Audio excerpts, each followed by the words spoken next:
La rentabilité des prestations comptables traditionnelles baisse. Il serait évidemment confortable de considérer que la crise est la seule responsable de cette situation. Cela permettrait d'une part de trouver un coupable et d'autre part de s'accrocher à l'idée qu'à la fin de cette crise, qui finalement n'en finit pas, la situation antérieure sera rétablie. Pourtant, la crise n'est pas la seule explication à ce phénomène. En réalité, la rentabilité des prestations comptables baisse depuis plus de 10 ans. Quelques chiffres issus d'une étude récente publiée par le Conseil supérieur suffisent à illustrer l'ampleur du phénomène. En 2002, le chiffre d'affaires moyen des cabinets sans salariés, des cabinets qui tirent la quasi-totalité de leurs revenus des prestations comptables, ce chiffre d'affaires était de 100 000 euros.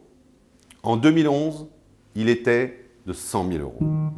Ces chiffres posent 3 types de problèmes. Le premier problème, c'est que sur cette période, l'inflation cumulée a été de l'ordre de 19%. Autrement dit, le chiffre d'affaires moyen de cette catégorie de cabinets a fortement baissé si l'on raisonne en euros constants. Le deuxième problème, c'est que pendant que le chiffre d'affaires stagnait, le nombre de dossiers a très sensiblement augmenté. Alors qu'ils avaient en moyenne moins de 30 clients en 2002, les cabinets en avaient près de 40 10 ans plus tard. Dit autrement, le budget moyen par client a chuté d'un quart en une décennie. Et le troisième problème, c'est que compte tenu des évolutions en cours, il n'y a strictement aucune raison objective pour que cette tendance soit remise en cause dans les prochaines années. Bien au contraire, les innovations technologiques incessantes, l'apparition régulière de nouveaux entrants sur le marché, le durcissement du jeu concurrentiel, le meilleur niveau d'information et la moins grande fidélité des clients, toutes ces évolutions vont se poursuivre, voire se renforcer dans les années à venir. Les prix des prestations comptables vont donc continuer de baisser. Dans ces conditions, l'alternative pour les cabinets d'expertise comptable est relativement simple.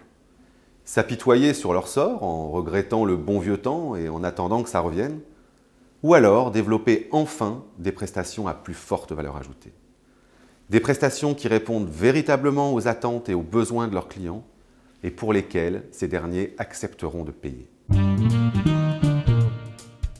Pour en savoir plus sur cette problématique de la baisse de la rentabilité des activités comptables, vous pouvez télécharger gratuitement l'article que nous avons mis en ligne sur le site de Biredi.